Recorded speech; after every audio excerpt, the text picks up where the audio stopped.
Hello my YouTube family, I hope आप सभी बहुत अच्छे होंगे। Welcome back to my channel Rangrez Ishq. और आप सुन रहे इशिता एंड निक्की की स्टोरी युविका के साथ। तो चलिए स्टार्ट करते हैं पार्ट 7। निक्की केबिन में जाती है। इशिता जो लैपटॉप पे काम कर रही थी वो एक बार भी निक्की को नहीं देखती है। निक्की उसके सामने वाली चेयर पे जाके बैठ जाती है। वो इशिता को देखे जा रही थी और मुस्कुरा भी रही थी। निक्की अपने आप से ही बातें करती, इशू तुम पहले से ज़्यादा अट्रैक्टिव और ब्यूटीफुल हो गई हो, देखते ही खा जाने का मन करता है। इशिता लैपटॉप में एक नज़र उठाकर निक्की को देखती है जो अभी भी उसे ही देख रही थी। फिर से अपने लैपटॉप को और फिर निक्की को। निक्की अभी भी देख रही थी। इशिता क्या हुआ? निक्की कुछ भी नहीं। इशिता तो वर्क पे फोकस करो, ये होटल का डिज़ाइन जल्द से जल्द कंप्लीट करो। निक्की कहती है निक्की अपना काम करने लगती है और इशिता भी। थोड़ी देर के बाद इशिता को कॉल आता है। वो फ़ोन उठाती है और विंडो के पास चली जाती है। निक्की कहती है ऐसा भी कौन है जिससे प्राइवेट बात कर रही है? वहीं वो मन्नत तो नहीं? वो सोचती है मन में, कहीं ये मन्नत तो नहीं है?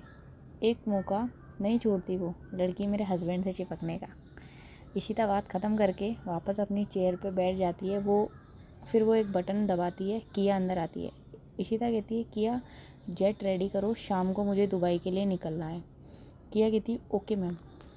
किया वहाँ से चली जाती है। निक्की इशिता को ही देख रही थी जैसे वो कुछ पूछना चाहती हो। इशिता कहती है तुम्हें क्या है? निक्की तुम दुबई क्यों जा रही हो? कल तक तो आ जाओगी ना, किसके साथ जा रही हो? इशिता उसको एक लुक देती है और निक्की सिर्फ शॉकिंग वे में देखती है।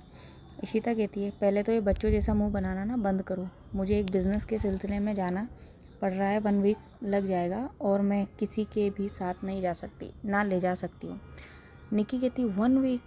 मैं भी चलूँगी। इशिता कहती तुम वहाँ नहीं जा सकती, मुझे वहाँ इम्पोर्टेंट काम है। निक्की कहती ऐसा क्या इम्पोर्टेंट काम है कि तुम मुझे नहीं ले जा सकती? मैं चलूँगी प्लीज़। इशिता कहती है मैं वहाँ तुम्हें नहीं ले जा सकती क्योंकि वहाँ माफिया गैंग की मीटिंग है, वहाँ तुम्हारी जान को ख़तरा हो सकता है। निक्की कहती है तुम्हें मेरी इतनी फ़िक्र है? इशिता कहती है मैंने पापा को प्रॉमिस किया है तुम्हारा ख्याल अच्छे से मैं रखूँगी, अब जाने की ज़िद मत करो। निक्की कहती है ठीक है, मैं एक शर्त पे ज़िद नहीं करूँगी। इशिता कहती है शर्त? कैसी शर्त? निक्की कहती है मुझे तुमसे कुछ चाहिए। इशिता उसको एक लुक देखती है। निक्की तुम दुबई से आ जाओगी तब मांगूंगी। मियाँ और किया अंदर आती है। मियाँ फाइल इशिता के सामने रख देती है। मियाँ मैम हो गया, टेंडर सेम है, मैंने कुछ चेंज नहीं किया, मैंने डिज़ाइन चेंज किया है और डीलर को ये पसंद भी आ गया है, बस आप यहाँ साइन कर दीजिए। किया मैम जेट रेडी हो गया है। इशिता साइन करते हुए ओके डैड और पापा को इन्फॉर्म कर देना। इशिता मियाँ को फाइल देती है और एक कप कॉफ़ी लेकर दोनों बाहर चले जाते हैं। इशिता कहती है ये वाले डिज़ाइन बेस्ट है, तुम्हें क्या लगता है? निकिता कोई जवाब नहीं देती है। तो इशिता अपनी नज़रें उठाकर देखती है तो निक्की कहीं और देख रही होती है। वो निक्की के नज़रों का पीछा करती है तो वो उसकी इस हरकत पे मुस्कुरा देती है। एक्चुअली निक्की उसके क्लीवेज को देख रही थी। इशिता के आदत थी शर्ट के 2 बटन खोल कर रखना। इशिता ये देख के मुस्कुरा रही थी कि कैसे निक्की ये देखने में खोई हुई है। वो निक्की को देख रही थी और निक्की उसे क्लीवेज को वो एक बार फिर रिपीट करती है। इशिता कहती है मिस निकिता आपको पसंद आया? निक्की कहती है बहुत ज़्यादा। इशिता कहती है रियली, डिज़ाइन पसंद आ गया?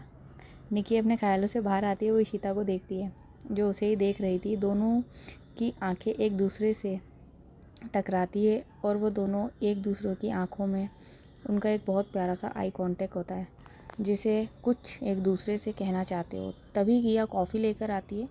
दोनों का ध्यान टूटता है। किया कॉफ़ी टेबल पे रखती है और चली जाती है। इशिता मन में निक्की को आखिर हुआ क्या है? जब से आई है मुझे देखे ही जा रही है। अगर निक्की को तुझसे प्यार हो रहा है तो ये सही नहीं है इशिता। वो कॉफ़ी उठाकर पीने लगती है और बिना निक्की को देखे लैपटॉप पे काम करने लगती है। वो कॉफ़ी टेबल पे रखती है और लैपटॉप पे काम करने लग जाती है। निकी उसके कॉफ़ी का मग उठाती है और एक सिप पीकर रख देती है। इशिता अपना कॉफ़ी मग उठाकर एक सिप लेती है, फिर काम करने लगती है।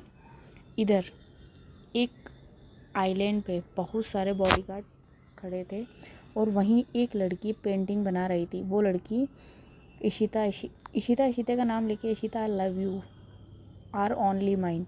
वो लड़की इशिता की पेंटिंग बना रही थी। एक गार्ड उसे कॉफ़ी का मग देते हुए कहता है, वो गार्ड कहता है, मैम हमारे मेंबर की स्पेशल ट्रेनर अपना काम कर रही है। इशिता धीरे धीरे हमारे प्लान में फंस रही है मैडम। वो लड़की कहती है, प्लान के हिसाब से आज वो दुबई निकलेगी। हमारे पास 1 वीक है, मुझे उसके गैंग का सारा सीक्रेट चाहिए। तो गार्ड कहते हैं उसके, ओके मैम। वो लड़की कहती है प्लान ख़राब नहीं होना चाहिए, समझे। इशिता के इंडिया आने से पहले उसके कंपनी के ट्रेडर्स के लिए अप्लाई करो। शाम को इशिता जेट से दुबई के लिए निकल जाती है और निकी अपने एक फ्रेंड से मिलने गोवा जाती है। ये कह के वो भी गोवा निकल जाती है सिर्फ 2 दिन के लिए।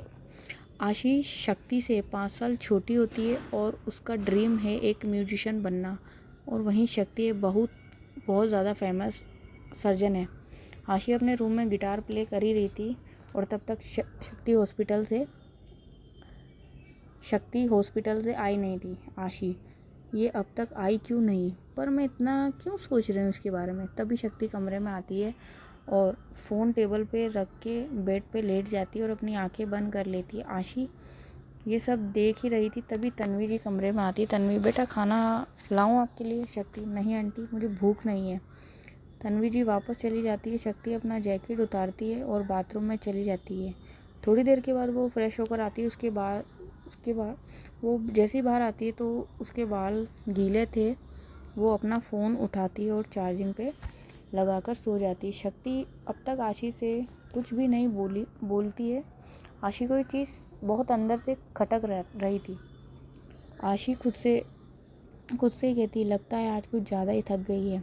आशी बेड पे जाती है और उसके बालों को सहलाती है और हल्का सा उसके माथे को टच करती है। शक्ति कहती है, बेबी डॉल यू मिस मी। आशी, मैं क्यों मिस करूँगी तुम्हें। शक्ति उसे